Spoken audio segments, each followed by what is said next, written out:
talk, identity, and access management.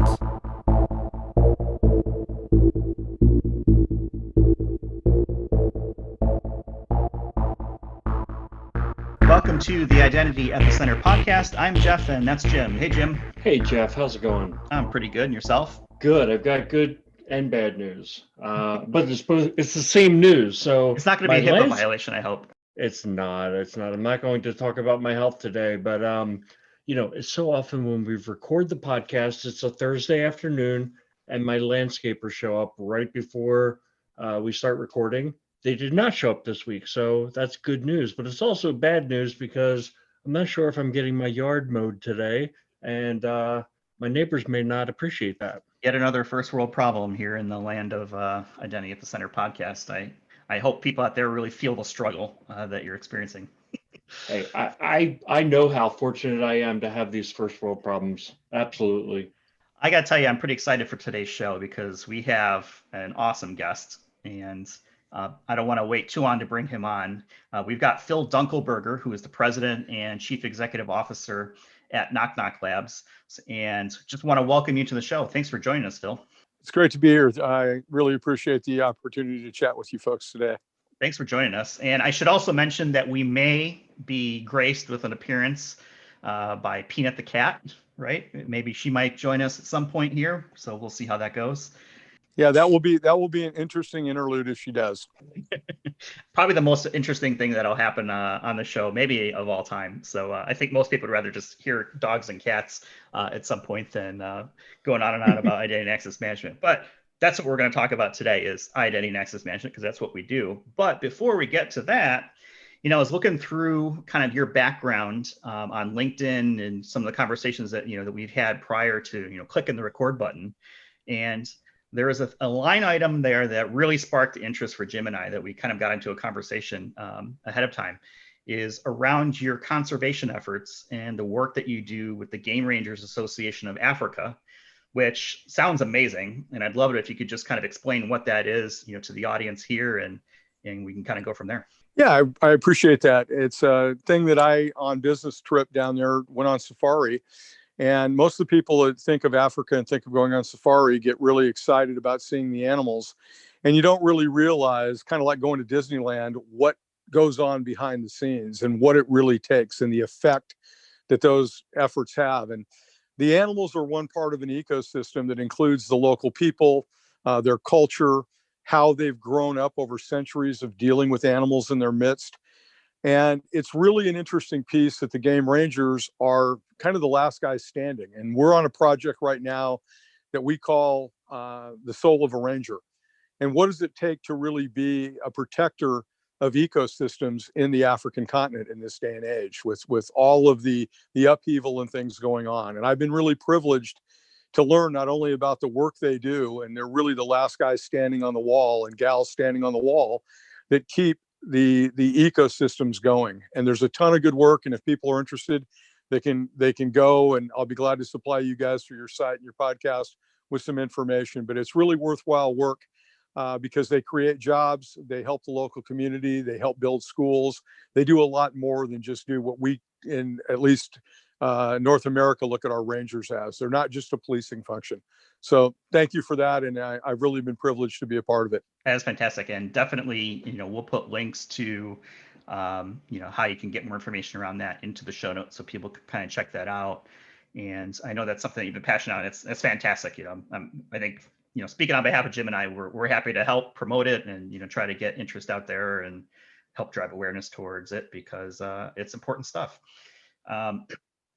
From a identity and access management perspective, since that's really kind of why we're here, you've been in the business for a very long time, not to put an age on it or anything, but maybe you can talk about some of your experiences in the past and kind of what's brought you to where you are today. Yeah, going back in my career, the identity and access management piece has always played a key role. I started my career in tech with Xerox when they were trying to introduce this concept of Ethernet, and most of your listeners will laugh at that, or the idea of mice interface and Windows interface on the Xerox Star Workstation and Ethernet server configurations we had. And so I go back a long ways. This is my 40th year in the industry. And so I am an old guy, and I've seen where a lot of the quote unquote things that have happened and challenges that have taken place. And at the center of it always has been is this concept of users and data and access control. Where's the data stored and who has access to it was at the very beginning of my career. And then over time in my jobs, specifically most recently as the CEO of PGP, there were many times when people would talk about using, for instance, PGP keys as an identifier, something and something you have in the traditional parlance. And that was something that was always centered to my background in computing. So it's been a long journey. I've enjoyed it. I've certainly learned a lot and been challenged a lot.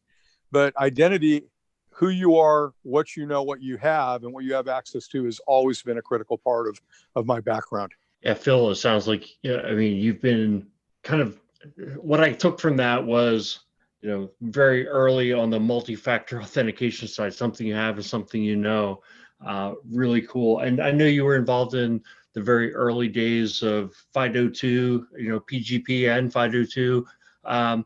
What were some of the early drivers that helped bring that along? Well, if you go, great ask about both of those. FIDO, as a consequence, there's FIDO, the group, and then there's FIDO components, FIDO different parts, and we'll talk about that. Hopefully, I know you've done a great show on that recently. But the real key here in my background was some of the drivers have always been early on. If you were in a mainframe environment and there was somebody worrying about the identity on a terminal, how you'd resolve that is turn the terminal off. And then you'd go and resolve was the person on the terminal had the right to be there. And it used the convention of a username and password.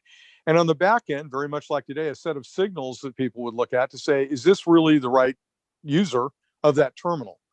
Well, as systems exploded into the whole now, to the nth degree that we've exploded the infrastructure, and it's not centralized anymore. Many of the ideas that we had about identity and access controls are still baked in that mainframe era. We're still using a convenience that's 50, 60 years old when it comes to passwords as an identifier. We're still using the endpoint like a terminal. Hey, I know a lot about somebody's phone or somebody's PC, but I still don't have a clear, is it Phil Dunkelberger on Phil's devices today? So all the way through the identity process that I went through in PGP1 when we were working with Kim Cameron and Zoom It, that was eventually acquired by Microsoft, and Kim's early work on identity. How do you know it's, who's really there? Through things like first time good. When I do an email to you and you email me back, I've never met you, but I assume it's you because you answered the email. A lot of these conventions that are out there from an identity and access capability are really old.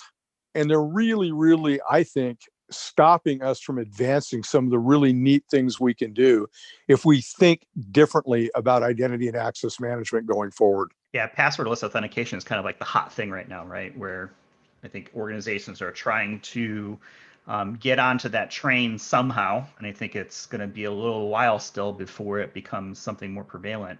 I think it's actually made more inroads in the consumer market. If you think about mobile phones and things like Face ID, Touch ID, PIN patterns, things like that on to unlock your device where you're not actually having to enter in this, password of whatever length it may be, other than maybe a PIN.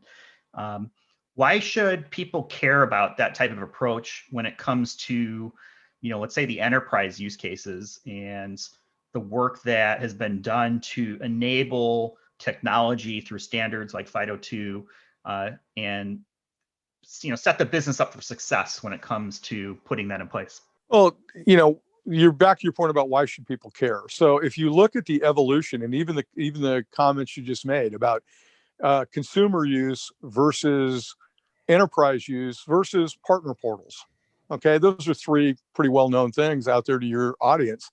Fundamentally, we tend to think about those things differently when in reality, today they're just people with devices looking for services. And the fact of the matter is, architecturally, everything has to authenticate. So instead of starting on the thing that, how do we eat that elephant? Back to my, my being in the Game Rangers mode, right? How do we eat that elephant? We've been eating it a bite at a time, and I would argue we've been eating it in different layered Band-Aid approaches.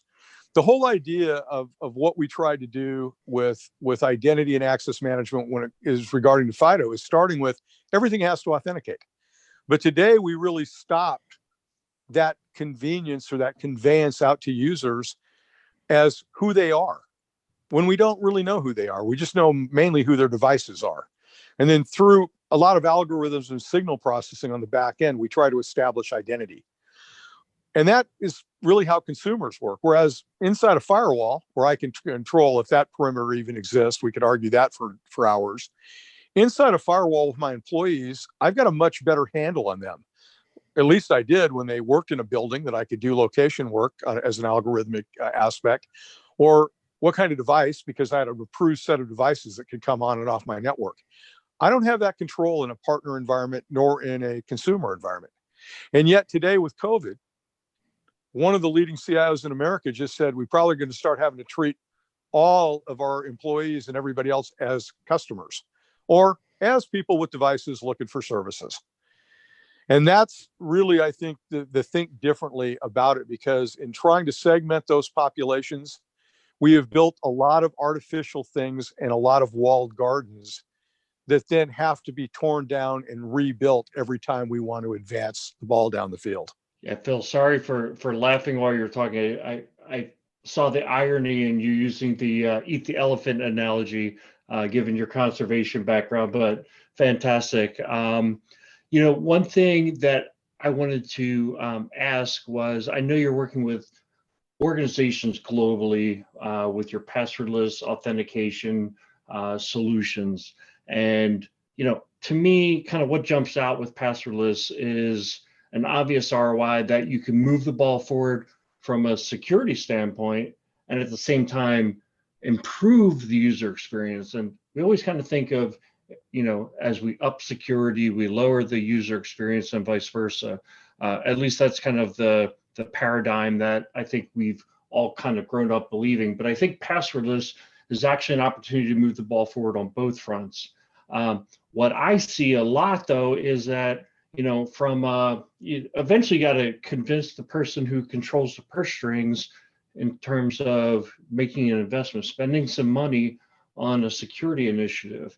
And so you're working with companies all over the globe. You're seeing how they're making that return on investment business case. And I just wanted to throw it back to you. What are you seeing as kind of some of the key messaging and how organizations are making that ROI case? Well, I think that you bring in two of what we call the four pillars of the FIDO design. Nok Nok Labs, the founder of the FIDO movement and the guy that founded the company was a guy that is big in this whole space for Ramesh Kanasapali. And he's working on sovereign ID now and some other things along with still working with us. But the idea was, when we did the protocol and built the FIDO handshake protocol, it was trying to do four things. First, it was reduce cost of deploying strong authentication, strong multi-factor authentication, build a plug and play construct that you could put this in on existing systems and plug and play. So reduce the cost of security. Second was enhance the security. So the secret to FIDO is public-private key pair challenges. We no longer are using SMS, one-time passwords, other types of conveniences. We're using the strongest thing as a baseline that we know how to do. We never take any of your data and store it on the server. We never take your keys or credentials. We stop phishing, credential stuffing, and those things by design. And some of the biggest, best security teams in the world helped us work on that part of the protocol. So better cost control, absolutely positively, the ability to do better security. But the really critical piece is, if I make things easier to use, I make things that aren't complicated to use. I add something like getting rid of 14 characters, upper lowercase of usernames and passwords. And I move to something like a biometric, a behavioral biometric, any number of endpoints things that I can now do technically sensor-wise. Then I've got a better user experience. And better user experience, better customer satisfaction is a business benefit. Not just from a security and regulatory standpoint, but now truly a business benefit of people using the tool set. And then last but not least, you've got privacy and regulatory compliance in almost every regulated business globally. How do I meet the regulatory and compliance overhang that is out there? how do I meet PSD2 and GDPR and the other gobbledygook of things in highly regulated industries I've got to meet without causing more pain? And that was the goal. Could we do something with the invention of this protocol, plug and play strong auth, that would enhance and make those things possible? I think the possibility of some of those new methods you talked about are, relatively recent, considering kind of where things used to be. Things like biometrics were not cheap, and proliferating through the enterprise, even in the consumer space, those sorts of things. I'm curious, as you went through this process, are there major differences between the old way, maybe old methods or old solutions? Are there solutions that sounded great on paper, and then when you actually went to kind of prove it out, it was like, oh yeah, this is definitely not going to work? And how that compares to maybe the more modern approach that is taking advantage of analytics and behavior, things like that, as well as the biometric components. Yeah, I think that what we've seen globally is this, that regionally, where people are comfortable with things like biometrics, our biggest markets are in the Asian markets, where they've been using successfully and are very comfortable using biometrics. We just gave it a better, secure way to deploy it, a plug and play way for literally thousands of devices and endpoints to plug and play. In China, in Japan, large scale banks, large telcos, all of them about bettering their service protocol. And we've seen that paying huge dividends when people are now under COVID in those areas of the world where they're having to shelter in place and they can't go to a local bank. They don't have the physical structure anymore. So in those regional areas, that was one big benefit. In other areas of the world, there's roughly, of the world's population, somewhere between 3 and 4 billion people that don't know what a password is. So let's not tell them. Okay, let's not go redig the hole we've been in for a while from a IAM standpoint. Do we have a convenience now that you can say, like I said, somebody like if you go to the FIDOalliance.org website and you look at a number of the use cases that they're now publishing? Well, we started on the passwordless journey back with NTT Docomo and replacing large-scale usernames and passwords for literally hundreds of devices and thousands of applications using biometrics, secure PIN, other conveniences, behavioral biometrics. And the idea behind that was, could we make better business for them? Could we eliminate cost and actually, in many cases, give them new lines of business they could use? Think about the paradigm shift of security being just a cost function. Better security actually leading to more profitability from a user base on goods and services you can get them to use quickly and easily. That's the transformation we've seen. So if you look at the Intuit piece, what they talk about, you look at the Docomo piece that's on the website, those case studies are starting to illuminate to a lot of large scale users, in some cases, tens of millions of users of our installs, how this kind of simple protocol can change the way you look at your business profiles. One of the things that you just brought to my mind comes around this concept of strong authentication. And I don't know if there's actually kind of an industry defined definition of what that means, because it seems to have different definitions based on who you talk to, or maybe, the vendor or the use cases. How do you define that? Does that make sense? Or is there a way to standardize on that, or is it really going to have to be kind of fragmented the way it is now? Well, I think that one of the challenges for any standardization is the amount of fragmentation. If you look at the fragmentation in the highly regulated industries or the payment industry inside the fintech banking industries, those levels of fragmentation, the regional nature of essentially compliance that they have to comply to, the risk assurance scoring they have to supply, all of that goes back to a construct that says, okay, those are things we've lived with for a long time, but we've band-aided them. Can we use the existing systems today to add in something that maybe end runs that maybe changes that paradigm? Just like when Senate Bill 1386 was cost of a data breach, that Larry Poneman started the study in the Poneman Institute that IBM now owns and published, cost of a data breach, been around a long time now. We didn't know when we started saying, hey, we've got laws being put in place that if you breach people's data, that's a bad thing, and we're going to fine you for it. GDPR, we're going to fine you big time for it. What is the cost of those things? Well, Larry went and studied that and put out the first metrics. And they surprised a lot of people. It didn't surprise people that you had to solve for the notification problems of the people affected, or you had to announce it. They didn't realize that when you announced a bad data breach, it was going to kill your stock price in the public markets. It was going to cause large churn in businesses that never had churn. And it started to set up a baseline, to your point, of what is the cost. I would promulgate to your users today, or to your listeners, excuse me, and their users, what is the cost of failed authentication? What is the cost of only worrying about one segment of your customer base, maybe your employees, not your partners nor your consumers, when it comes to failed auth? I would promulgate today that authentication and identity, when it fails, is no longer a security issue or a usability issue. It's become a system level issue, and it's going to affect your bottom line, just like a data breach does. And I don't think we've ever looked at it that. And one of the things I hope to do in the coming year is work with some people and some big industry partners like we did to do FIDO to try to normalize and really answer that question.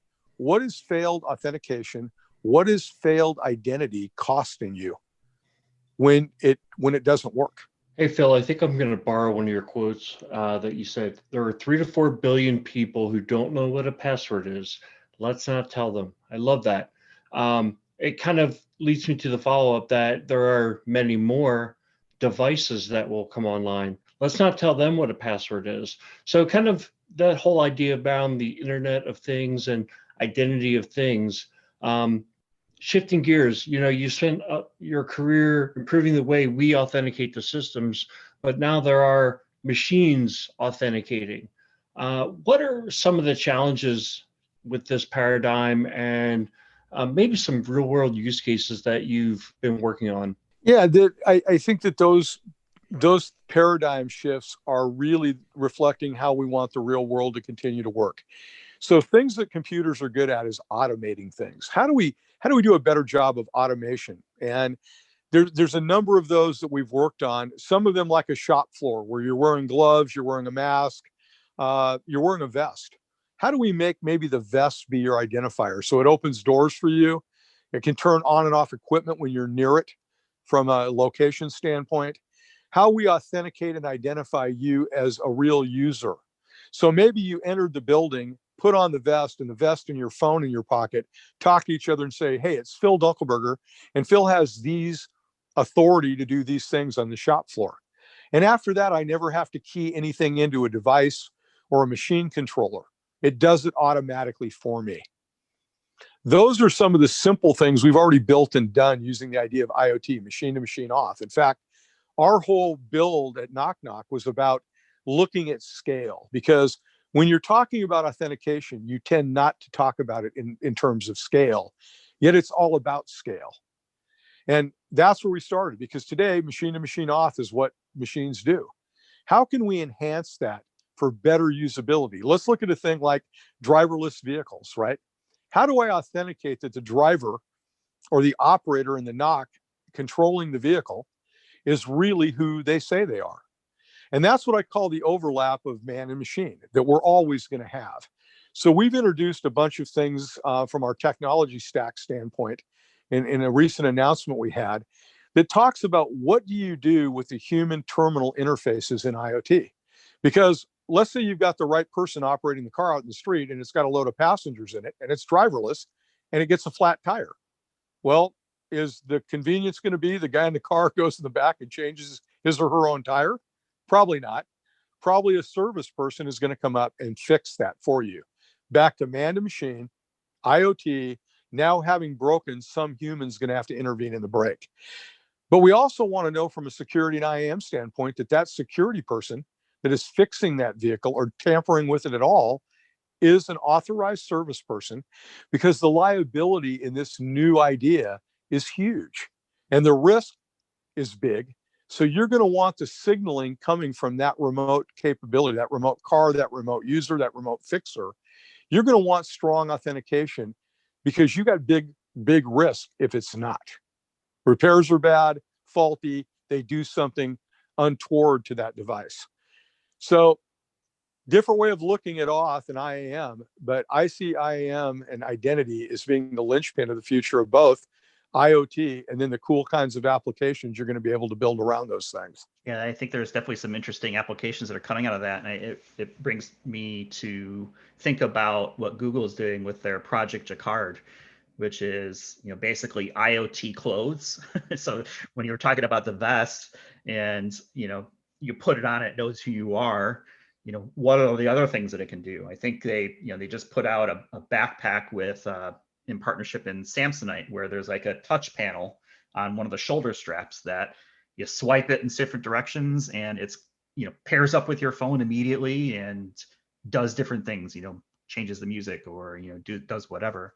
And I see a lot of interaction, obviously, between the devices. And as the technology becomes smaller, more miniaturized, right, there's just going to be more and more of these little IoT things that need to talk to each other and need to be, secure. And I like what you said about the people who don't know about a password, because we've been hearing that the password has been dead since 2004. I think Bill Gates declared the password was dead, and yet here we are, 2020, and it's still alive and well and everywhere.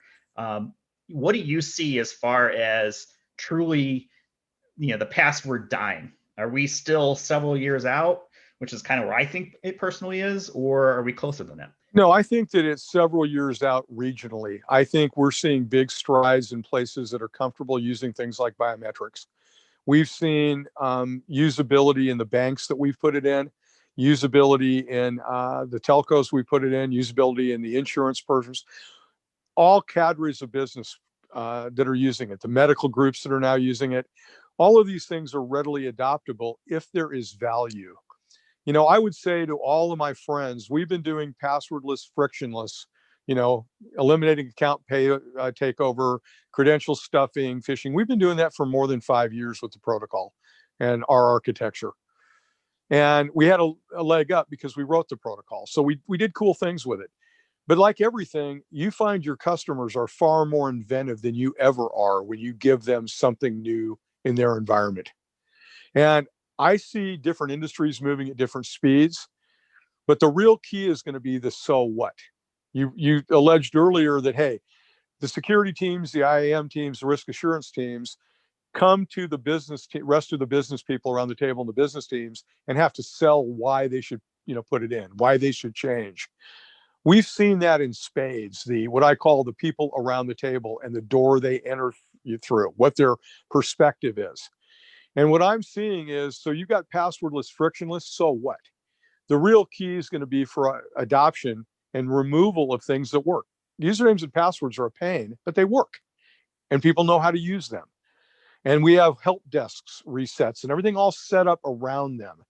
To get that to change is when you can go in and say, we eliminate password reset. One of our telcos, 81% of their help desk calls were password resets. And that's a substantial chunk of their budget. We've eliminated that for the users of our particular system and install there. That's a lot of money. That was easy to get the head of engineering in that company to pay for it.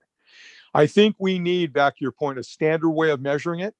Where can IAM really measure, not just inside the firewall, traditionally for enterprise users, but broadly?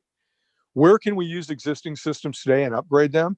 And how can we do it in a sequence that is done where you don't have to do it all at once? You can replace systems as you go. And that's the beauty of what we've been trying to do. But it's also integrating all the other new tech that's out there. NEMI bracelets for your heartbeat, right? That's a cool thing. A ring.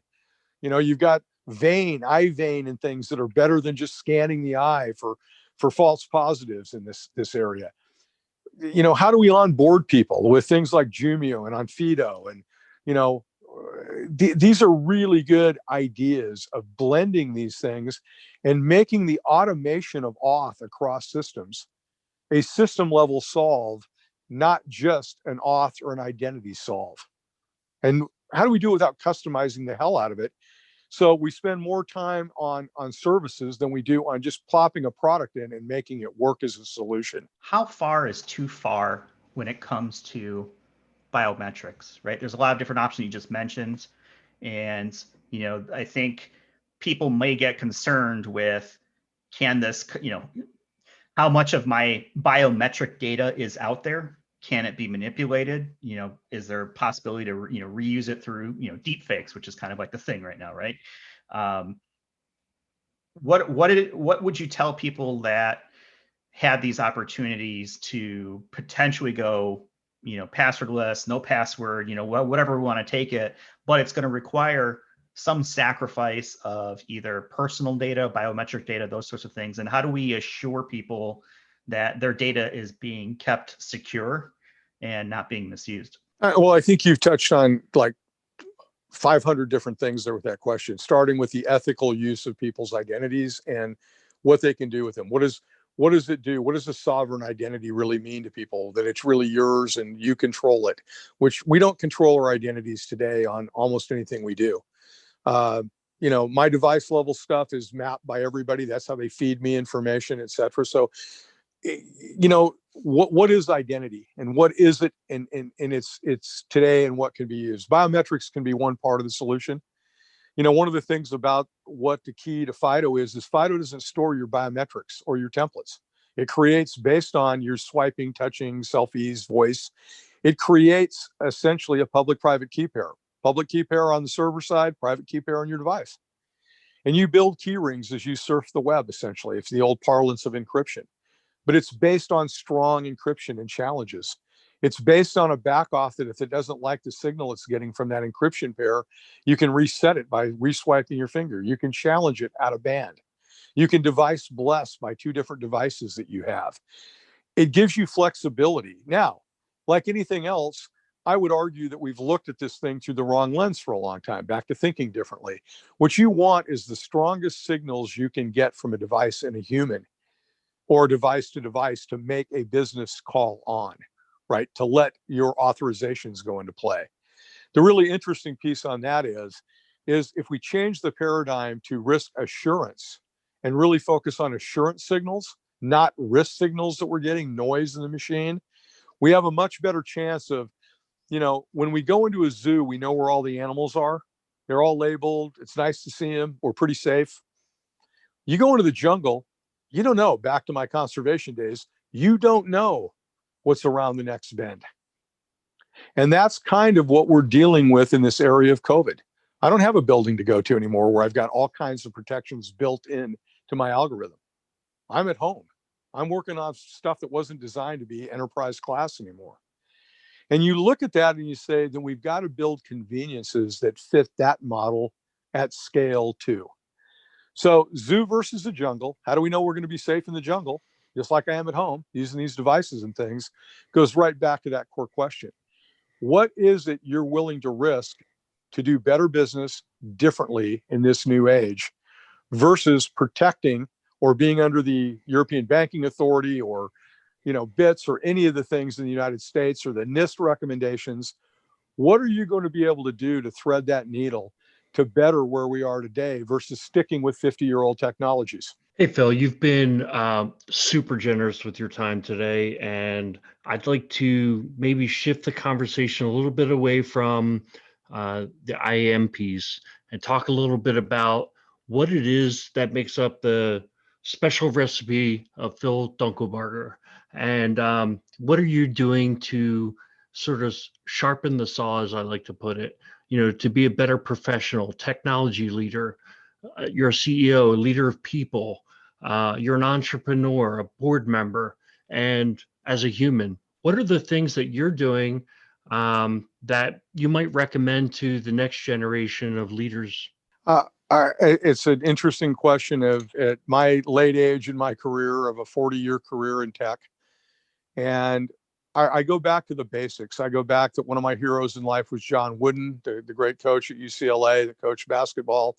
And Wooden was all about the basics. How do you put your socks on? I mean, started with that every year. And I look at the basics that are out there today, and I go back to that a lot. I remember one of the books that changed my thinking dramatically, talking about this whole theme of thinking differently about the problems we're all facing today in IAM. It's a whack on the side of the head. How do I get more creative than more word bound? Van Eck's book. How do the great book of Carlos Castaneda, Don Juan, A Yaqui Way of Knowledge, sociology book, that said to become a man or a woman of knowledge, we got to forget what we know. You know, I ask myself sometimes in a day how many times I said, I don't know, because when I say those three words, they might be the most empowering words in the English language. I don't know. Because most of the time we're expected, especially as the CEO, you're supposed to know everything. And I'm at my best when I don't know. I'm at my best when I'm thinking differently. And I've just found that, gosh, people who know everything usually don't have their minds open to learning anything. And if I can stay in that I don't know mode and reflect on it, I find I'm open to learning. And by doing that, I reach out to a lot of people and talk to them about how they're solving problems. I'm blessed with a lot of people over a 40-year career that I look to that mentor me still. I've lost some at my age. I've lost the great Howard Bain, who is the CFO at Symantec, and Max Hopper, who I've already talked about on the call, the great MIS person from both American Airlines and Bank of America, multi-time board member. I've been really blessed in my life with these kind of people that have challenged me to think differently and to keep being a lifelong learner. You've had a full plate of different things that you serve on. Are there any, especially when it comes to, you know, the opportunity to be part of, you know, boards for different groups, et cetera, if there's one takeaway that you could take away from serving as a board member, what would it be? It would probably be that one size doesn't fit all, but it might fit something of value. And I think that the experience base I've been able to collect over the years, when I'm looking at being on the board of trustees of Westmont College and them opening the college up in COVID, and the challenges from an IT and learning perspective, and all the tech that goes into that, plus a bunch of other things, human interaction. And I'm on the board of a startup called My Pin Pad, doing pin on glass, this whole new part of, you know, what people want to do, the back end pin and what you can do on glass and how that will affect the world. Not all things apply in both areas, but some of the experiences I've been able to have and some of the lessons life has taught me is applicable in both, not just in the tech world. Wise words. I'm glad you brought that up, because this, you know, the COVID pandemic has hit a lot of different areas, and to hear from, you know, yourself and how you approach it from that perspective is, you know, good information, I think, for people to pick up on. I know that you've been, you know, as Jim mentioned, you know, very generous with your time. And before we let you go, are there any other words of wisdoms or other superlatives that you want to throw out there that our listeners can pick up?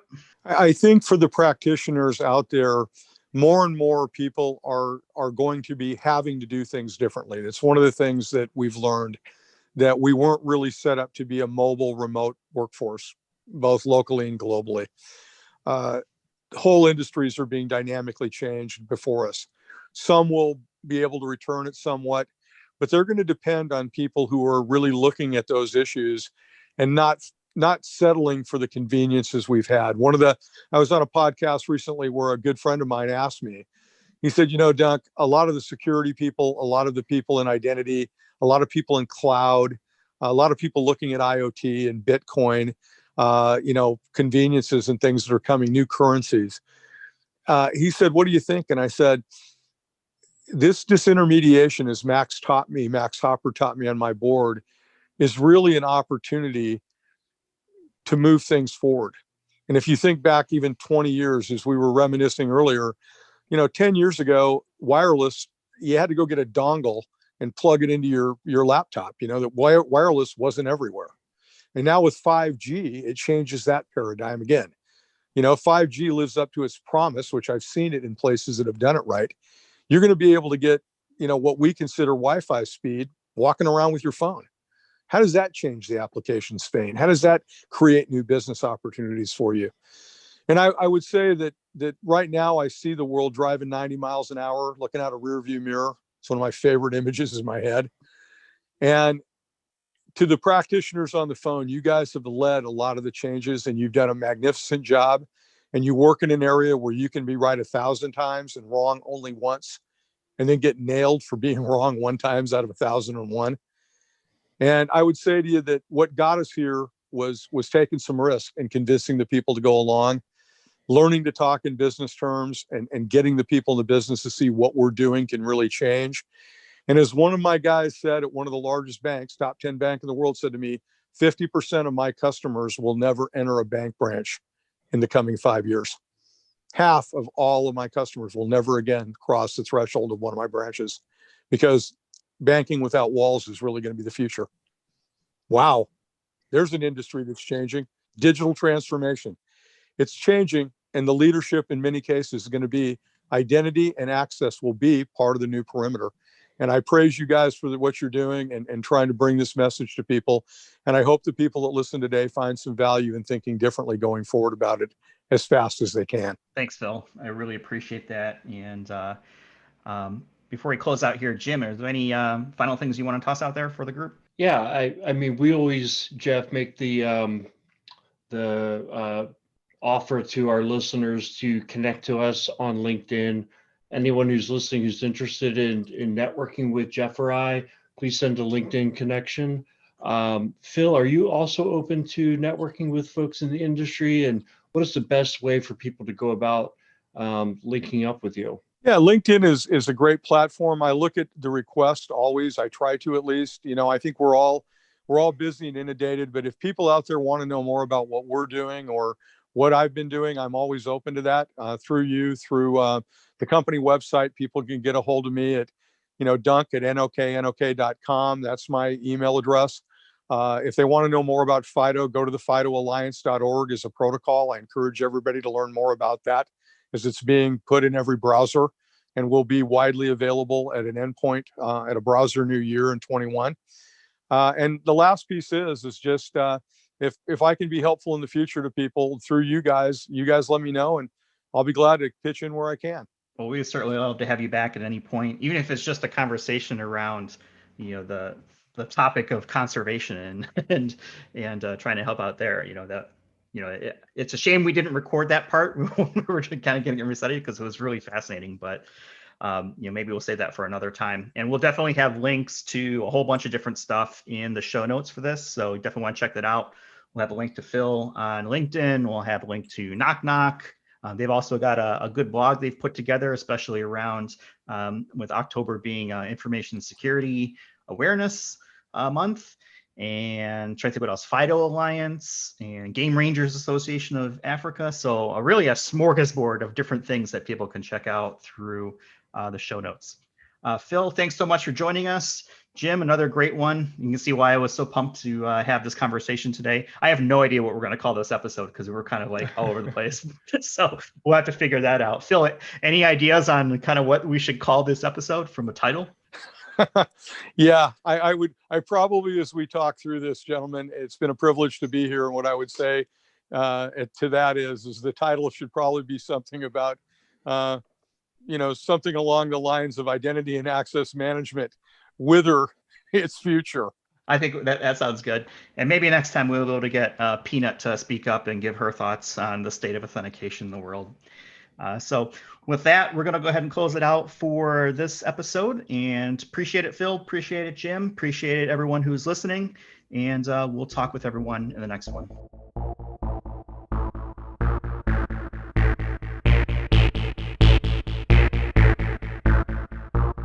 You've been listening to the Identity at the Center podcast. For more episodes, visit identityatthecenter.com.